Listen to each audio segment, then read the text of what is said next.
The grand ballroom of the Waldorf Astoria, Chicago, glittered under crystal chandeliers, the long white curtains drawn back to reveal magnificent glass windows overlooking the snow-covered street. Guests bustled in on the red carpet, each adorned in their finest attire.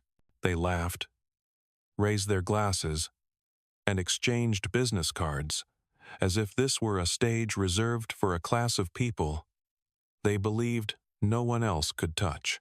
Amidst this scene, a middle-aged man walked in. He wore a dark, exquisitely tailored suit, but it was understated. His hair was flecked with silver, his posture steady, his gaze calm, but holding something unreadable. His name was Marcus Johnson, 45 years old. Tonight, he arrived quietly, with no press coverage, no one to introduce him. Just walking into a space where, if anyone knew the truth, he should have been welcomed as the most important figure. But no one in the room recognized that. The doorman looked Marcus up and down, his expression a mix of surprise and suspicion. He didn't ask any questions, just gave a slight nod and stepped aside as if making way for a lost waiter. Marcus didn't react, just walked in silently. But his silence only seemed to draw more scrutiny. A group of young guests near the bar snickered. A young woman said, just loud enough for Marcus to hear, "Are they hiring a new kind of waiter? He doesn't look like he belongs." The person next to her replied with a cold shrug, "Probably in the wrong place.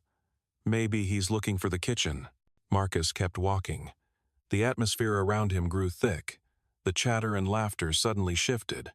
The glances lasted longer than was polite. The snickers grew louder, and phones were quietly raised to capture his image.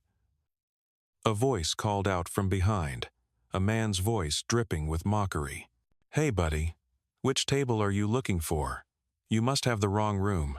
Laughter erupted like a wave, not from one person but from many, as if Marcus's presence were an unexpected form of entertainment at this lavish party. In the center of the hall, Vivian Whitmore, the powerful matriarch in a stunning red gown, turned, her eyes sweeping over Marcus with annoyance.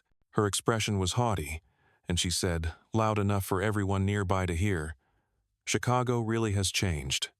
Now even the drivers can walk the red carpet." The guests beside her roared with laughter. Some even applauded. No one saw him as a guest. They saw him as a funny mistake, an invisible man who had just been dragged out for a public joke. Marcus stopped, saying nothing.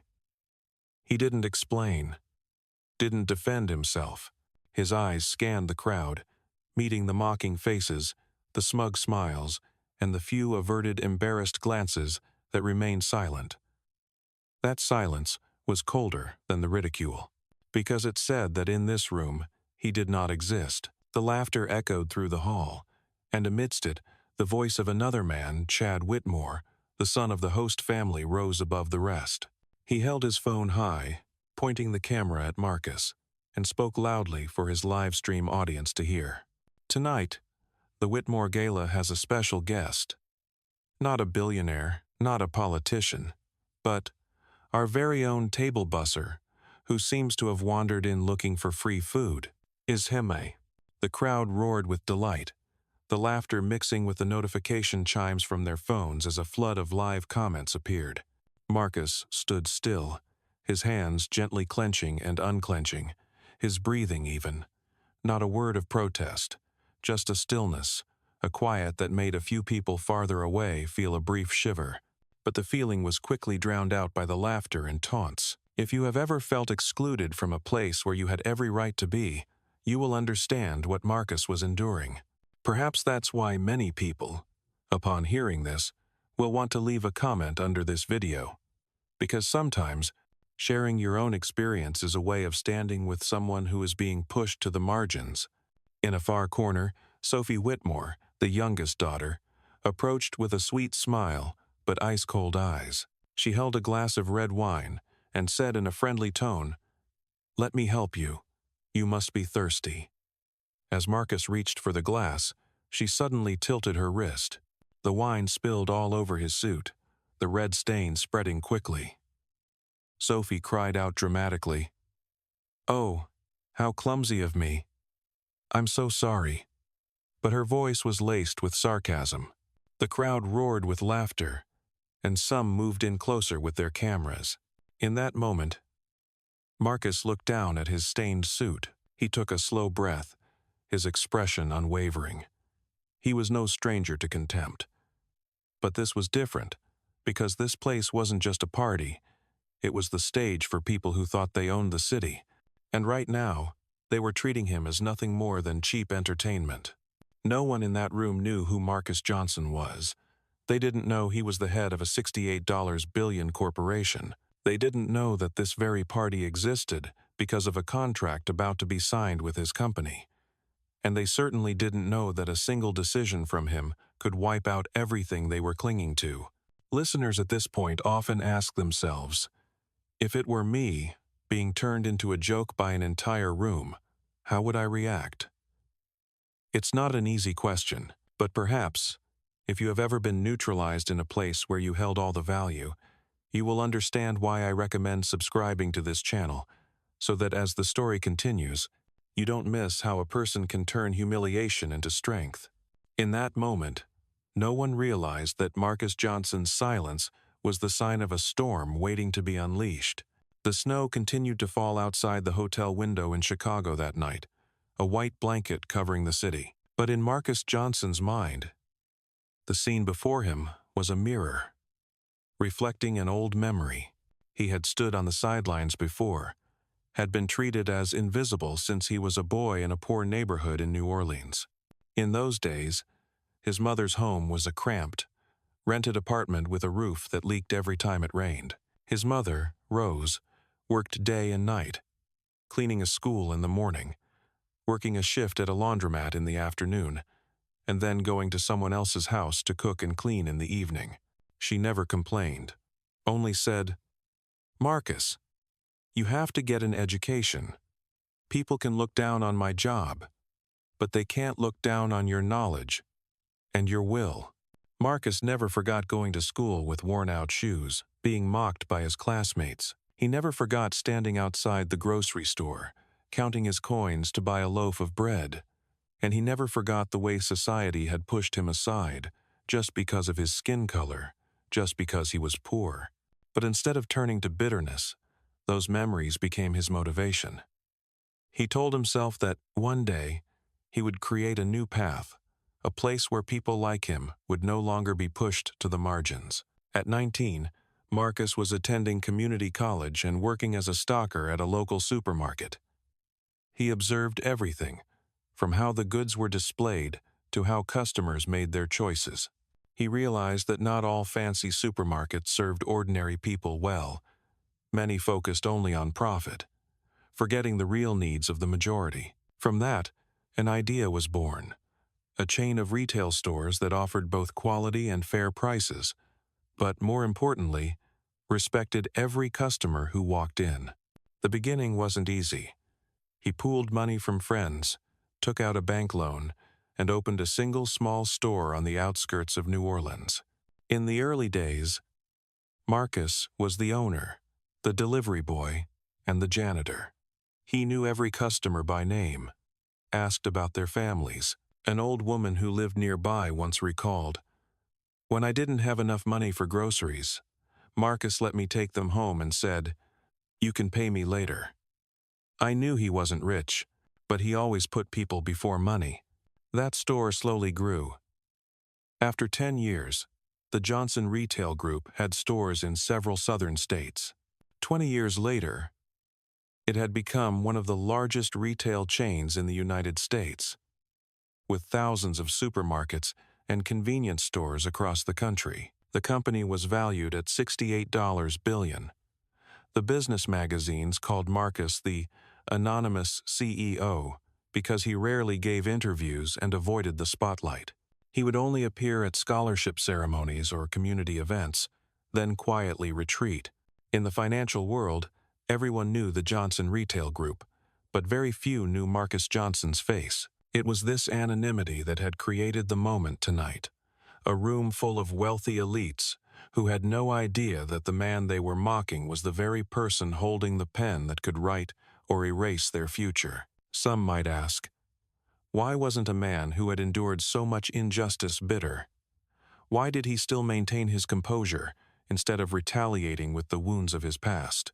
Marcus had once answered this in a private conversation with his employees. My mother taught me that hatred only turns you into a copy of the person who trampled you. If you want to change things, you have to build something better, and that starts with how you treat others. But tonight was not a conversation in a boardroom, nor was it a charity event. Tonight, Marcus Johnson was in the middle of a room where he was being treated as if he didn't exist, where the cold glances, the mocking smiles, and the cruel words of the self-proclaimed elite were reminding him of his poorest days. But unlike his childhood, he was no longer the boy being mocked by his classmates. He was a man with real power. And with a single decision, an entire wealthy family would have to pay the price. Listening to this, you might also be reminded of your past, a time when someone tried to make you feel invisible. If you've had that experience, please leave a share in the comments, because maybe this story will help someone else feel they are not alone. On the other side of the room, the Whitmore family was still raising their glasses, still believing they were in control of the party. They had no idea that a colossal truth was silently moving toward them. Marcus stood there, quiet, observing every glance, every smile, and he had decided that he would not remain silent forever.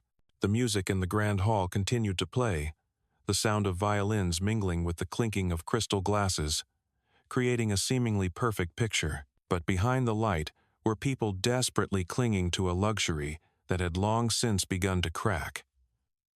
The Whitmore family, the hosts of the party, walked through the crowd as if this were a stage built just for them. Richard Whitmore, 63, wore a sleek black tuxedo, his large frame looking gaunt. He had once been a symbol of the Chicago real estate world, hailed as the king of skyscrapers in the 92nd. But times had changed. Risky loans, abandoned projects, and the casinos where he had lost millions had all pushed Richard deep into debt. Only a few close associates knew this truth. To the rest of society, Richard had to maintain his glamorous facade. A powerful businessman, a wealthy family, an indispensable figure at high society events. Beside him, Vivian Whitmore, 60, was adorned in a stunning red gown, diamonds sparkling at her neck and ears. She was used to people bowing to her, used to the fake admiration at parties like this. Vivian didn't care about her husband's debts, nor did she understand the complex financial contracts. What she feared most wasn't losing money, but losing the power to stand on a pedestal and command others, losing the right to be called the city's queen of charity. She chose to ignore all the red numbers in the ledgers. As long as she still had the chance to step in front of the cameras and hear people say the name Whitmore, their two children, each in their own way, were a testament to the decay that grows in the lap of luxury. Chad Whitmore, 32, had never held a real job. He had tried to start a media company and failed. He had tried to invest in a restaurant and went bankrupt, but he was never afraid, because his parents were always there to pay off his debts. The only thing he did consistently was party, live stream, and mock others for the entertainment of his audience. Chad believed that the humiliation of others was his personal source of amusement. Sophie Whitmore, 28, was the embodiment of a softer, more cruel kind of power.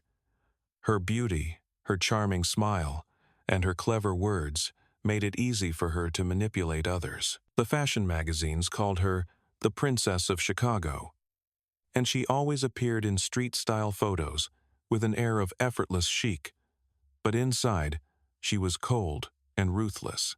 To Sophie, humiliating others was a game. She believed that no one could touch her family because the name Whitmore was an eternal shield. Tonight, all four of them stood in the center of the party, raising their glasses to greet the guests. They played the part of a wealthy, powerful, and respected family to perfection.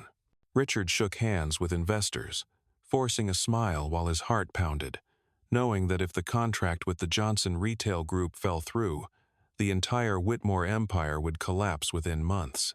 Vivian directed the event staff like a stage director, ensuring everything revolved around her perfect image.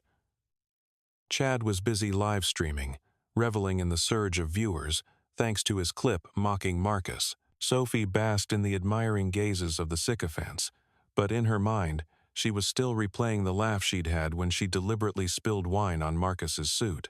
They had no idea that in this very room, the man they treated as invisible was the same man whose name was on the contract Richard had been waiting a year to sign. They had no idea that their every contemptuous glance, their every mocking word, was pushing their family toward self-destruction. That room, under the luxurious yellow lights, was like a grand stage where the Whitmore family was performing their final act of fake splendor. But behind the curtain, the debts and desperate deals were waiting to come crashing down, to expose the truth that their power had long since rotted away. And with just a single touch from Marcus Johnson, the entire stage would collapse in the silent applause of justice. The Chicago night grew colder. In the Waldorf Astoria ballroom, where the crystal chandeliers still gleamed and the music still played, Marcus Johnson stood like a figure no one wanted to acknowledge. He had arrived at the hotel early, but had been forced to wait outside for nearly an hour and a half because the security staff didn't believe his invitation. They inspected it as if it were a forgery, asking ridiculous questions over and over. "Are you sure this isn't for a friend of yours? Can you call someone to confirm?" Meanwhile, other guests were waved in with just a glance or a nod. Marcus didn't make a scene. He just stood there, watching the snow accumulate on the shoulders of his suit. At one point, a couple walked past, looked at him, and then laughed softly to each other. The man said just loud enough for him to hear, "He must be here for a job in the kitchen." The woman beside him nodded. "You're right. He doesn't look like he belongs here." Each word was a knife cut into an old memory, but he remained silent. When he was finally let in, the warm, bustling atmosphere of the ballroom did nothing to chase away the chill in his heart. All eyes were on him. A few people smirked, some openly took pictures. A man standing near the buffet nudged his friend and whispered, "Definitely a lost waiter. Doesn't look like a guest at all." These comments weren't hidden. They were made openly, as if he truly didn't exist. Marcus wanted to go to the bar for a glass of water, but the bartender's eyes were on Vivian Whitmore. With a slight shake of her head, he immediately pretended to be busy, avoiding Marcus's gaze. He understood instantly. In this party, even a sip of water was not for him. He quietly turned away. On the other side of the room, Chad Whitmore was laughing. He held up his phone, started a live stream, and said loudly over the music, "Hey everyone, look, my family has a special guest tonight. Not sure who invited him, but he must think a billionaire's party is a job fair. Let's all welcome our mystery waiter." Laughter erupted from both the live audience and the people watching on their phones. Chad pointed the camera at Marcus without any hesitation. Mocking comments flooded the screen. Marcus looked directly into the camera for a few seconds, then turned away. His expression didn't change, but his silence made a few people in the ballroom feel a brief sense of discomfort. But they still chose to laugh with the crowd, because in this place, mocking an outsider was the easiest way to be accepted. A short time later, Sophie Whitmore approached. She was holding a glass of red wine, her smile as bright as if she were about to help. "You look tired. Have a drink, you must be thirsty." Marcus was a little surprised, but he remained polite and reached for the glass. In that instant, Sophie tilted her wrist, and the wine spilled out, splashing all over his suit.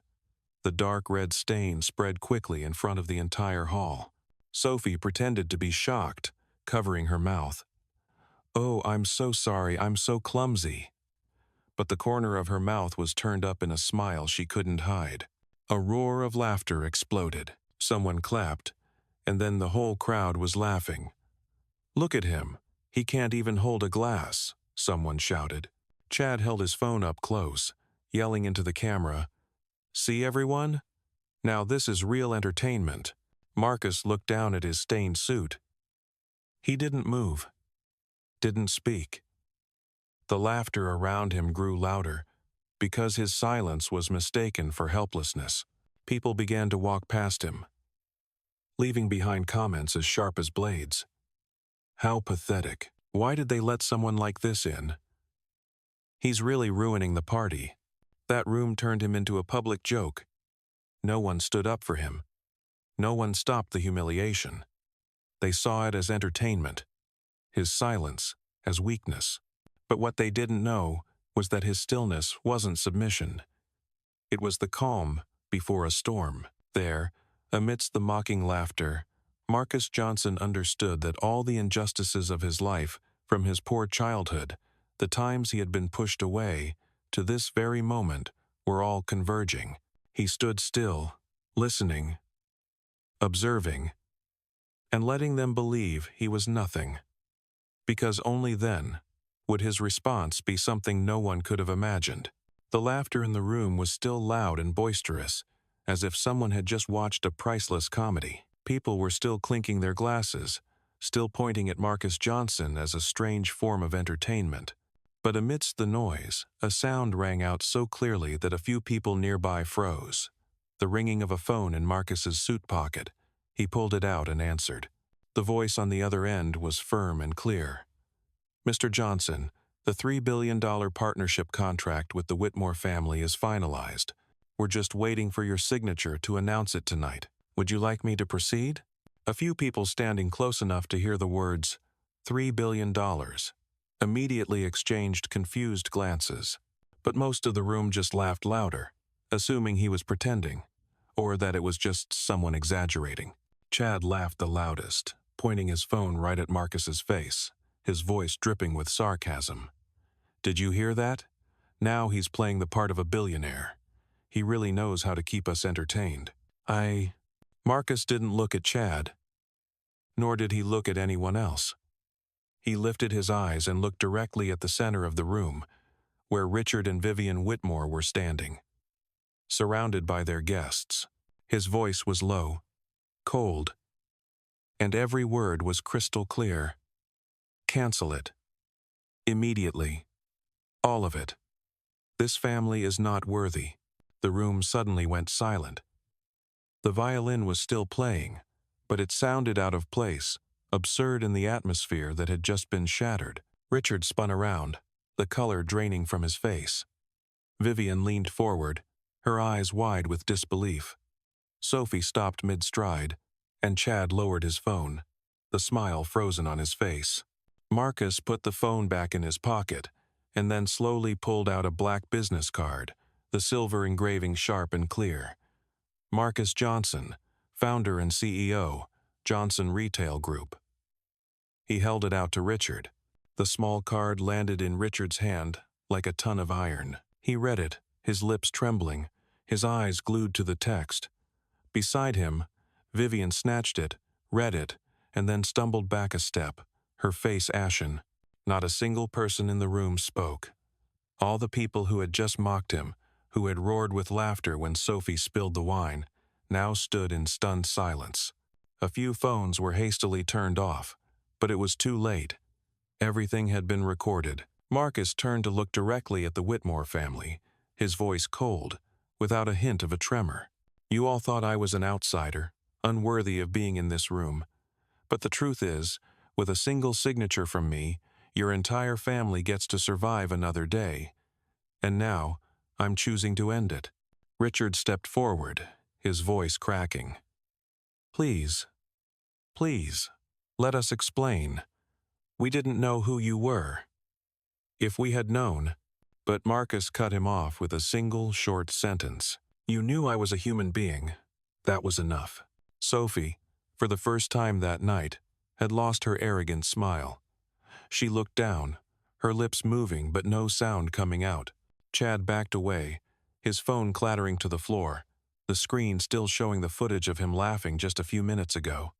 Vivian tried to summon what was left of her authority, but her voice was shaking. "Mr. Johnson, you can't cancel everything just because." Marcus looked her straight in the eye and said firmly, "Just because of your arrogance and cruelty, and that is exactly the reason." He pulled out his phone again and dialed a number. The entire room was silent as Marcus put the call on speaker. "Transfer the entire $3 billion investment to the Chicago Fund for Young Laborers and Minority Entrepreneurs. Announce it tonight. Make sure no one confuses the Johnson Retail Group with the Whitmore name." The secretary on the other end replied simply, "Understood, sir." The call ended, but its echo was a verdict. Richard's breathing was ragged. He stepped forward, clutching the business card, his voice pleading, "Please, reconsider. Without this contract, my company will." Marcus cut him off coldly. "Collapse. Yes. And that is the price of looking down on other people." And so, everyone in the hall looked at each other, no one daring to speak. Many of them quickly hid their phones, deleting the footage of them mocking Marcus, but it was too late. The shocked glances, the pale faces, were all directed at him, the man who, just a few minutes ago, they had treated as invisible, now stood before them like an unassailable judgment. Marcus Johnson stood there, calm, his eyes clear in the suffocating room. Without shouting, without slamming a table, with just a few words as cold as steel, he had turned their mockery into panic. And as silence fell over the entire gala, everyone understood. The collapse of the Whitmore family had officially begun. Right at this moment, the news exploded just a few hours later. All the major newspapers, from the Chicago Tribune to the New York Times, ran the same headline: "CEO cancels $3 billion deal at Whitmore family gala." On television, the videos of Marcus standing silently while the room laughed at him, and then his cold, public cancellation of the contract, became the lead story on every morning news program. Social media was on fire. The clip Chad had live-streamed, which he had thought would be a viral joke, was now being shared with captions of outrage. "This isn't comedy. This is raw, brutal humiliation." The Whitmore family immediately became a symbol of self-destructive arrogance. Richard Whitmore, who had once presented himself as a pillar of the real estate industry, was now facing a financial nightmare. As soon as the Johnson Retail Group announced the cancellation, a cascade of banks and investment funds pulled their funding and cut off his credit. Within 3 weeks, the Whitmore real estate empire filed for bankruptcy protection. Richard went from being a prestigious chairman to a disgraced failure, spending his days knocking on doors, looking for small consulting gigs. Vivian Whitmore couldn't accept the reality. She had once been seen as a powerful figure in Chicago's charity circles, but after the party, every organization she was a part of removed her name from their boards. The people who had once flattered her now avoided her, even crossing the street to not have to speak to her. At 60, for the first time in her life, Vivian had to get a job working retail at a mid-range fashion boutique, forcing a smile for the very customers she had once looked down on. Chad Whitmore, who was used to the spotlight of parties, became a national laughingstock. His livestream clip mocking Marcus was turned into a series of memes that went viral. The guy who lost $3 billion in one night. That was the name that stuck with him. No company would hire him. No investor would work with him.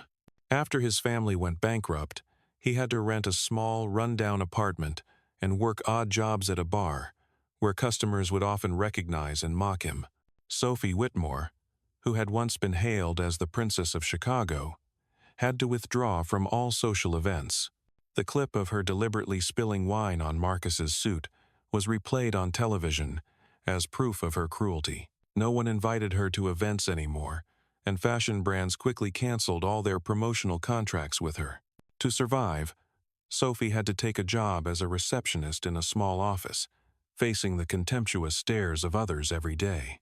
Meanwhile, Marcus Johnson said little more.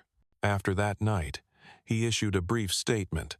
The entire $3 billion from the canceled contract had been transferred to the Chicago Fund for Young Laborers and Minority Entrepreneurs. Within 6 months, the fund had provided capital for over 200 small businesses, creating thousands of jobs. Many newspapers called it the most expensive slap in the face in the history of high society. But Marcus didn't do any interviews, nor did he attend any celebratory parties. He just continued to work, maintaining his simple lifestyle as before. When asked why he had chosen to act that way, a close associate recounted Marcus's words. "I didn't cancel the contract for revenge. I just refused to allow disrespect to exist alongside what I have built. They thought I was invisible, but in reality, respect is the one thing no one has the right to take away."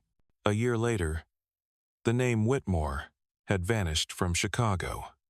Their penthouse was sold at auction, and the paintings and jewelry that Vivian had once flaunted were now in the hands of others.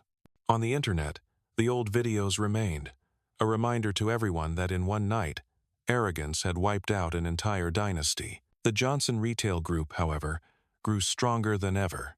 People began to speak of Marcus Johnson as a different kind of icon, an anonymous but firm CEO, a man who chose dignity over profit, and who had turned a party of mockery into an expensive lesson for all of society.